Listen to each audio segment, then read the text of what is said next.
Exercise 2.6 उसका question number 2। इसके अंदर आपने h की वैल्यू फाइंड करनी है इस पॉलिनोमियल में से 2x³ minus 3hx square plus 9। इसके अंदर से आपने h की वैल्यू निकालनी है बाय यूजिंग सिंथेटिक यूनिट। तो अगर 3 इस पॉलिनोमियल का जीरो हो, यानी 3 is zero of this polynomial. Zero of polynomial का मतलब क्या होता है वो भी आपको बताते हैं, थोड़ा सा इंतजार कर जाएं आप। लेकिन सबसे पहले आपने ये जो पॉलिनोमियल आपको दी गई है, इस पॉलिनोमियल को आपने सिंथेटिक डिवीजन की फॉर्म में अरेंज करना है। वही जैसे हमने क्वेश्चन नंबर 1 में किया था कि सबसे पहले आप x³ का कोफिशिएंट लिखेंगे विद साइन, यानी कि +2 आ गया। उसके बाद x स्क्वायर का कोफिशिएंट है -3h, वो आ गया। आप देखें, आप क्वेश्चन 1 में भी ये बात मैंने आपको बताई थी कि अगर बीच में से कोई चीज मिसिंग हुई तो उसकी जगह पे 0 आया करे। तो यहाँ पे x स्क्वायर के बाद x वाली रकम नहीं है, तो x की जगह पर हम 0 पुट करेंगे और फिर कांस्टेंट आ गया 9। ये जो यहाँ पे नंबर हमें गिवन होगा, इसको यहाँ पर हम बाय रखेंगे, उस 3 को हम रखेंगे यहाँ पे। बाकी वही पुराना काम जो क्वेश्चन नंबर 1 में हमने किया कि 3 2 आर 6, इस नंबर को इससे मल्टीप्लाई करना है, तो 3 2 आर 6 उसको यहाँ पे लिख देना है। और अब इनको आपस में सॉल्व करना है। तो बहुत बड़ा प्रॉब्लम है इनको सॉल्व करने वाला। इस 3 के साथ h लिखा हुआ है, इसके साथ कुछ भी नहीं लिखा हुआ, तो ये दोनों आपस में प्लस या माइनस नहीं हो सकते, क्योंकि उसके साथ एक वेरिएबल है और इसके साथ कुछ भी नहीं है। ये दोनों अलग अलग चीजें हैं एक दूसरे के अंदर, ना ये प्लस हो सकती है ना ये एक दूसरे में से माइनस हो सकती हैं।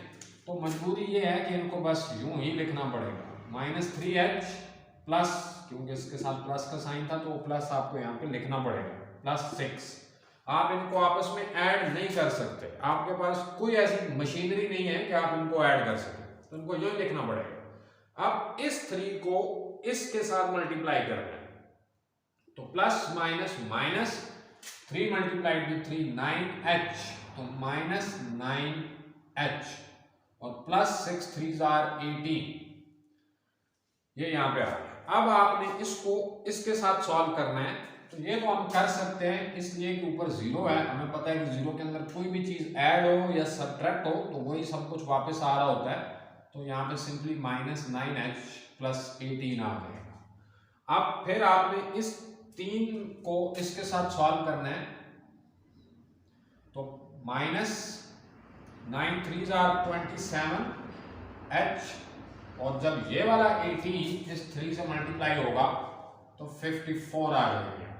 इस मल्टीप्लिकेशन को आप यहाँ पे रफ साइड पे एक दफा फिर देख लें, जिनके ज़हन में कंफ्यूजन है इंशाल्लाह दूर हो जाएगी। इसके बाद ये आपने इसको 3 से मल्टीप्लाई किया ना, तो पहले ये वाला 3 इस 9 से मल्टीप्लाई होगा, तो 9 3 आर 27 और ये वाला h प्लस, अब यही 3 इस 18 से मल्टीप्लाई होगा, 18 का टेबल 3 तक पढ़े तो 54, यही मैंने यहाँ पे लिखा -27h + 54।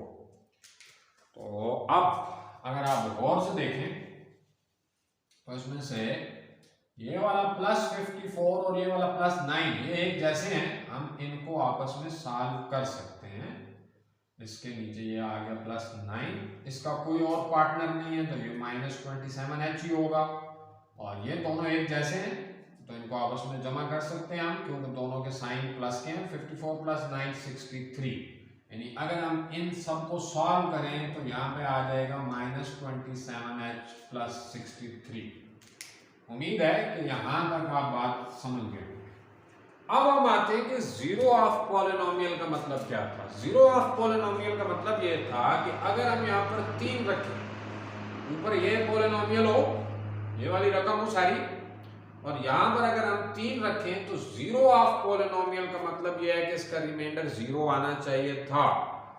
तो हमारे पास जो रिमाइंडर है इसका वो है -27h + 63। ये हम पिछले क्वेश्चन में पढ़ चुके हैं कि सबसे आखिरी रकम को हम रिमाइंडर कह रहे होते हैं। जीरो ऑफ पॉलिनोमियल का मतलब ये था कि रिमाइंडर 0 होना चाहिए था, लेकिन 0 है नहीं, तो आप अपने रिमाइंडर को 0 के बराबर रख लें। -27h + 63 = 0। इसको आप यूं भी समझ सकते हैं कि वो भी रिमाइंडर है, ये भी रिमाइंडर है, दोनों रिमाइंडर आपस में बराबर करके रख लिए।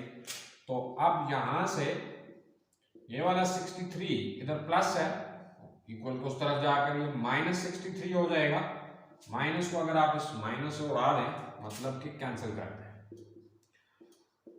तो ये वाला 27 इधर मल्टीप्लाई हो रहा है, उधर 63 के नीचे जाके ये डिवाइड बाय की फॉर्म में आ जाएगा। तो अब अगर आप गौर से देखें तो 9 के टेबल पे यानी कि 9 के टेबल पे दोनों कट रहे हैं, तो 9 7s आर 63 और 9 3s आर 27। तो यहां से आपने h की वैल्यू निकाल ली 7/3।